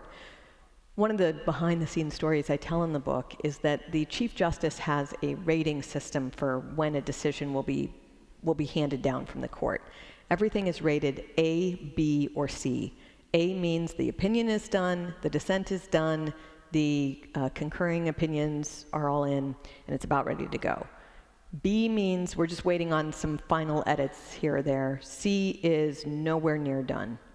And he rates it a C. The Dobbs case is a C after the leak. And so Justice Alito asks his liberal colleagues, could you wrap this up? Because we are having our lives being threatened. And I tell this like crazy story in the book about how after that judicial conference, which is just the 9 justices together who are doing that, Justice Kagan goes to Justice Breyer's chambers. And she went there because he was the justice of the liberals most willing to accommodate his colleagues who had written the majority. He's very, very liberal, but he cares about them. And he understood that them having to be moved to secure locations and not being able to live in their houses, that this was very, very bad. And Kagan screamed at him to not accommodate them, to make sure that he did not get this dissent out, which meant that every day they were having more and more attacks on their lives. Justice Gorsuch says to them, could you just give us a date by which you will be done? No date. So they're slow walking the thing. Absolutely slow walking it. They finally give a date of June 1st, but then when they turn it in, and in exchange for that, they were able to delay some other decisions. But when they turn it in, they have a footnote that references a case that really was still being worked on, and you can't reference the outcome of a case before it's handed down. So it delayed it another 3.5 weeks. And during that time was when Kavanaugh and his family were nearly assassinated. So I reported that in the book, and right before the book came out, there was this guy who doesn't normally do Supreme Court reporting, but he reported that these liberal justices were slow walking a decision this term. It was the one dealing with the Voting Rights Act. I'm not sure if you heard about that, but they were slow walking that. That had been argued in October, and they were waiting because the sooner it got out, the more legislatures could respond to it by changing the way that they allocate their congressional districts. And so this person reported that, I reported mine, and it looks like slow walking has become a political move from some of the liberal justices who are very frustrated that there are only 3 of them and that they don't have as much sway as they would like. How else has Alito shaped the court over his long time? So he's very strategic. It's interesting that the left always understood Alito was more important than the right did. You can go back and find liberal Supreme Court reporters pointing out how strategic he is about which cases get brought up to the court, how he handles oral argument. He's widely considered the best at oral argument. So when a case comes before the court, typically that means each side gets a half hour to make their case. The justices ask questions, the advocates respond. Alito and Kagan on the left are considered the 2 best at oral argument. Alito asks the question that just makes everything kind of melt away and clarify what the meat of the argument is. So even if he doesn't author the opinion, the justice who does author it will frequently pick up on what he did in oral argument. So he's very effective at that. And then also, we referenced how Scalia and Thomas are these big picture guys. Alito frequently agreed or agrees with them, but he thinks, how do we move to that place that Thomas says? So for the Voting Rights Act decision that just came down, it was a 6-3 decision authored by Alito. Thomas said, and the issue was, are you required under the Voting Rights Act, Section 2, to create racial gerrymandered districts? Now, you hear that and you think, of course you shouldn't create racial gerrymandered districts, but oddly enough, federal judges had been telling states they had to create multiple racial gerrymandered districts. 15th Amendment to the Constitution explicitly says you can't be racial on anything dealing with elections, and yet federal judges were saying you had to. So the case gets before the court. Thomas says, I think the entire Section 2 of the Voting Rights Act is unconstitutional. And Gorsuch agrees with him, but you're not going to get a majority of justices on the court to say that.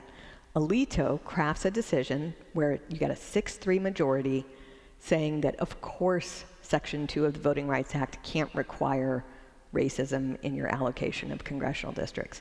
So he might agree with Thomas, but he thinks how to move to that place.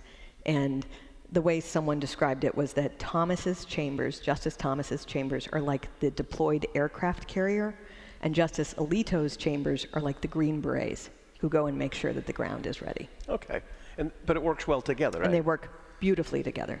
So there was another, you mentioned the justice's home. There was an upside-down flag controversy, and it really was kind of at the culmination of a lot of the threats against the various conservative justices. What happened there? So, as the left has been frustrated with the court, they have gotten more personal in their attacks on Justice Thomas and Justice Alito.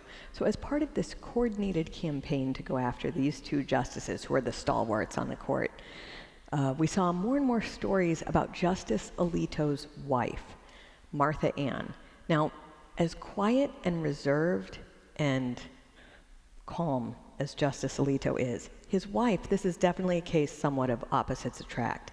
She is extremely funny, vivacious, very smart, and very much her own woman.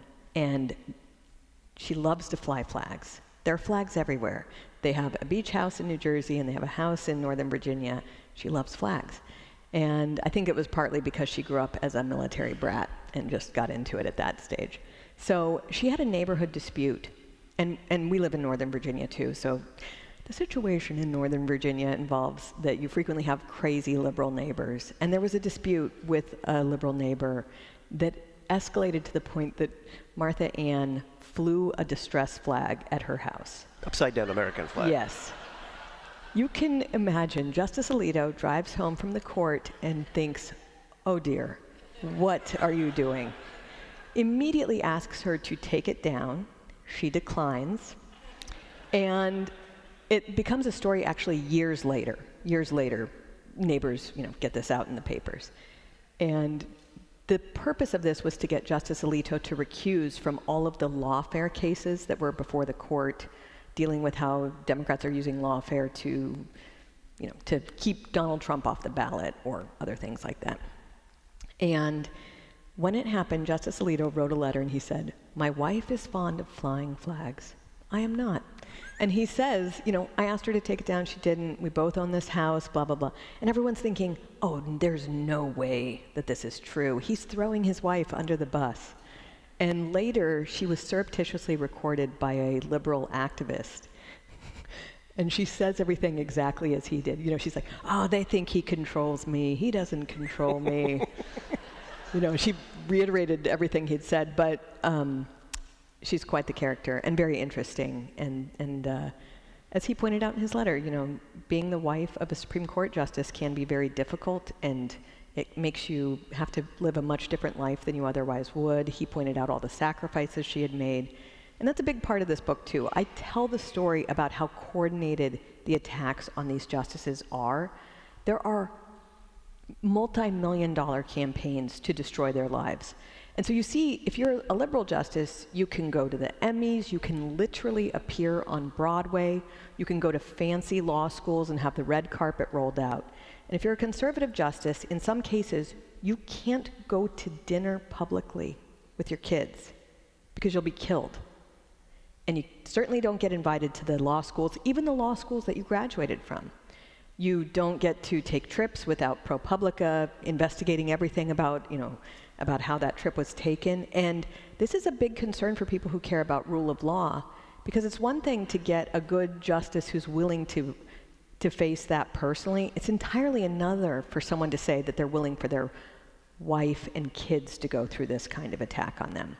And it's why more and more people should stand up against it. And I think it was kind of disappointing how few people stood up against this activism campaign recently. What has been Alito's approach to the administrative state? So the court has had, I just want to point out, the court is in a very strong place right now for a lot of people who care about the original meaning of the Constitution. We heard from Dr. Don about the growth of the administrative state that coincides with the decline of the Article I branch, the legislative branch. And part of that was enabled through Supreme Court decisions. And it has been a goal of the Chief Justice, John Roberts, and other justices to make sure Congress retains its proper authority. And so Alito is part of that movement, although that is less of his issue than I think maybe a Chief Justice John Roberts issue. We're talking about the judicial legacy of Supreme Court Justice Samuel Alito, broadcasting from the Issues Etc. Making the Case conference at Concordia University, Chicago. Molly Hemingway is our guest.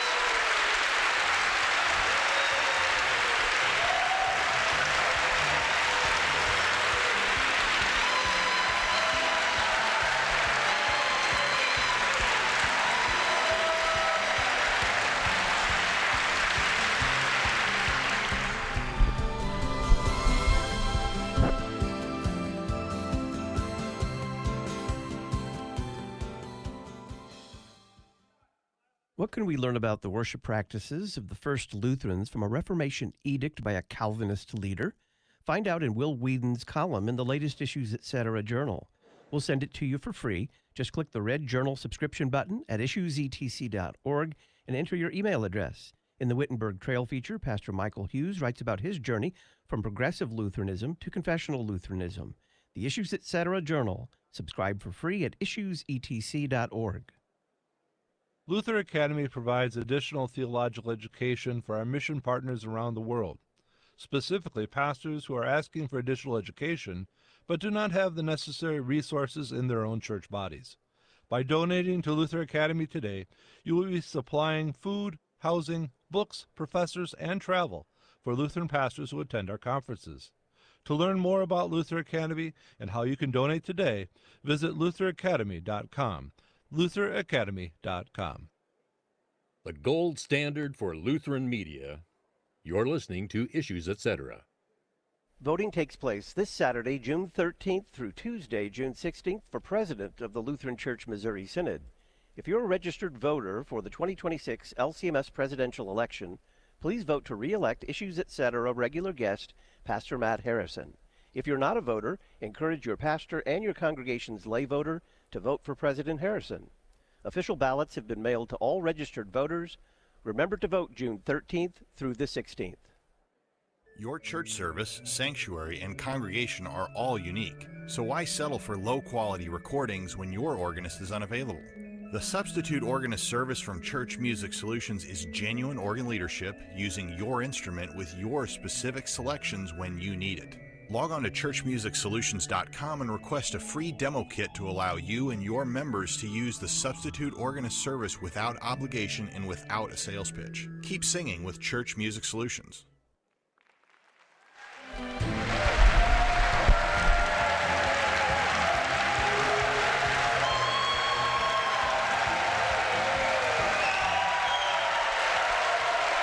Welcome back to Issues Etc. I'm Todd Wilkin. We're talking with Molly Hemingway, author of Alito, the Justice Who Reshaped the Supreme Court and Restored the Constitution.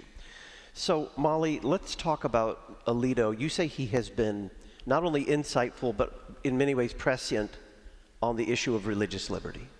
Oh, this is an issue he has cared about since long before he came to the Supreme Court.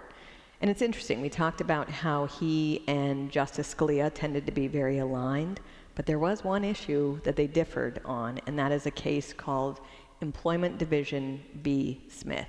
So this was something that Scalia authored that, in the minds of many people, restricted the rights of religious minorities. It dealt with a case from the Pacific Northwest of a Native American who was fired from his government job for smoking peyote, but that was part of a religious ritual. And when that decision was handed down, there was widespread bipartisan opposition to it. Chuck Schumer authored a bill. It had nearly unanimous support in the House and the Senate, signed by Bill Clinton, called the Religious Freedom Restoration Act.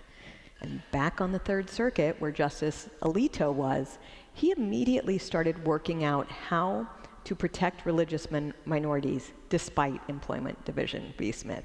And he got pretty creative about how to do it.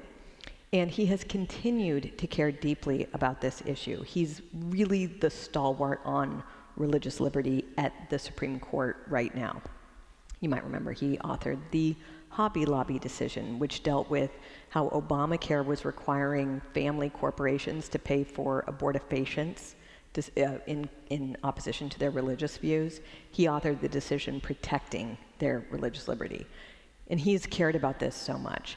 A couple of years ago, after Amy Coney Barrett gets on the court, there's a case that they hear dealing with whether a Roman Catholic foster care agency whether they should have been discriminated against by the city of Philadelphia, because Philadelphia said you had to support same-sex couples or other groupings in order to be part of their foster care program. And it was a unanimous decision from the court that Philadelphia had violated this Roman Catholic foster care agency's rights. And yet, it was really interesting because Alito wrote a concurrence that was like, I want to say 87 pages long, all about Employment Division v. Smith and how this needs to be overturned. And people thought, this is very weird to write such a long concurrence. And the story there, which I get into in the book, was that he had almost been able to get enough people to agree with him. But Justice Kavanaugh and Justice Barrett said they needed more time to think about it. And this is one of the things I get into in the book, too. You know, you have 5 originalists, and Barrett and Kavanaugh are 2 of them. And then you have, Alito and Thomas, who've been there for quite some time. And it's not that they disagree so much as that they have different ideas of how much time they have. So for Alito and Thomas, who spent many years on a court that the conservatives didn't control, they understand that control of the court is changing, always changing. Anything can happen. Whereas the newer Trump-appointed justices tend to think, well, I could be here for many decades. I'm going to take my time with all of this. And I think for the older guys, they think, we might not have time. We got to strike while the iron is hot, and there are a lot of problems that need to be corrected from when the court wasn't in such good shape. But looking at those dynamics and seeing that they're a little more nuanced or complicated than I think some people give them credit for has been interesting too. What do you think Justice Alito would consider the biggest remaining threats to the court's legitimacy? Oh, I think he would say that the biggest threat to the court's legitimacy is allowing it to be pressured for political reasons. He comes on the court at the same time as Chief Justice John Roberts. John Roberts was a few months prior. And at first, they were almost together completely. And then after about 6 years, Roberts does that Obamacare decision thing. And what was weird about that is that originally, the court had a majority to rule that Obamacare was unconstitutional. There was this massive pressure campaign against the court, specifically directed at John Roberts, saying, if you say it's unconstitutional, you will destroy the court's legitimacy. So he changes his vote. He changes it to say that it is constitutional, and he does it in a really weird way. He says, if we sort of rewrote this legislation, then it would be constitutional. Well, that's true, but that's not the job of the court. And so from that point on, you get this real big division between Alito and Roberts. And I think it's because Alito would say, allowing yourself to be politically pressured to change your decision, that destroys the legitimacy of the court. Because the court needs to be perceived as not being susceptible to that kind of pressure. And so when he sees people acting that way, I think he understands it for the threat that it is. The other thing is there are highly financed, well-coordinated campaigns to destroy the conservative justices. And to not have people fight back against that is also a threat to the courts. It's a threat to rule of law. And that's part of why I wrote this book, was so that people would understand how coordinated these operations are. It's not like when the New York Times writes a story, it comes from nowhere. It's a deliberate attempt to undermine justices and their opinions when the left doesn't agree with them. What do you make of the Democratic Party's threats of congressional oversight of the court and packing the court? Well, okay, so that is what I should have said was the answer to your previous question about what are the biggest threats to the legitimacy of the court. As I noted, Democrat-appointed justices have not dealt as well as they should have, in my view, with being in the minority. And the Democratic Party in general is not handling that well. You have seen increased open threats. Chuck Schumer threatened violence against Justice Kavanaugh and Justice Gorsuch from the steps of the Supreme Court years ago if they didn't rule the way he wanted them to on an abortion-related issue. You had senators file a friend of the court brief that the Wall Street Journal hilariously dubbed an enemy of the court brief, where they said that if the court didn't rule the way they wanted on a gun rights case, they would pack the court. And you're now having people openly call for court packing. The Constitution doesn't set the number of justices at the court, so you could change it, but court packing refers to changing the number precisely to accomplish a political outcome. And you have many people just openly calling for that now. And I think, again, the court is not supposed to be political. And the court is actually better now than it has been in so long. You had decades where justices would openly admit that they were just ruling however they wanted, and they would say, we'll let the law catch up. All I care about is rule of 5. Can I get 5 people to vote on this? You currently have a very restrained and modest court saying stuff like, if it's not in the Constitution, we have to hand it back to the people. They're not radical. They're very moderate and very appropriate in behaving as judges. And the attacks on the court are a big threat to that rule of law that has been so hard fought for. What will be Alito's legacy? So most justices will not be remembered for anything. If you think about it, however many justices we've had, you don't know most of them. Or you remember them because they did something very bad. In Alito's case, if he's remembered, and I think he will be, it will be for Dobbs. I mean, this is a landmark opinion. It's like Brown v. Board of Education that overturned Plessy v. Ferguson. And Dobbs will be the decision he's remembered for, in part because it is so perfectly written.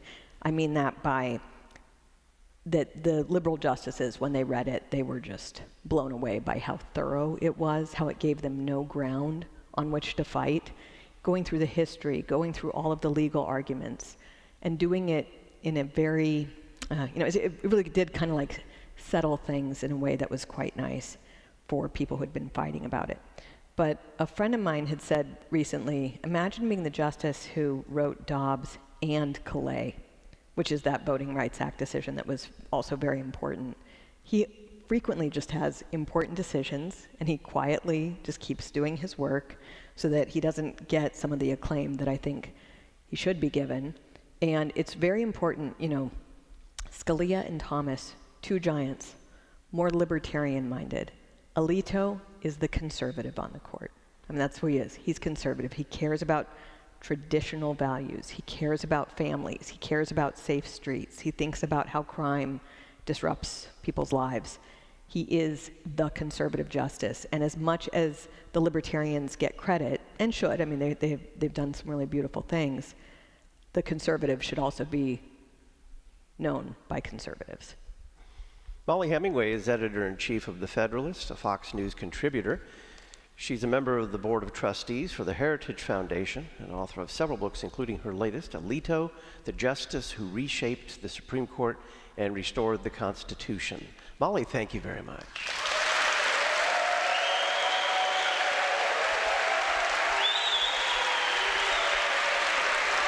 Next week on Issues Etc., we'll get a pro-life update with Dr. Michael New. We'll continue our series on Christianity and psychiatry with Dr. John Flo. And we'll visit with Pastor Joshua Pfeiffer, author of our book of the month, Lift Your Eyes, How to Live Outside Yourself. I'm Todd Wilkin. Go to church on Sunday. Good night from Concordia University, Chicago.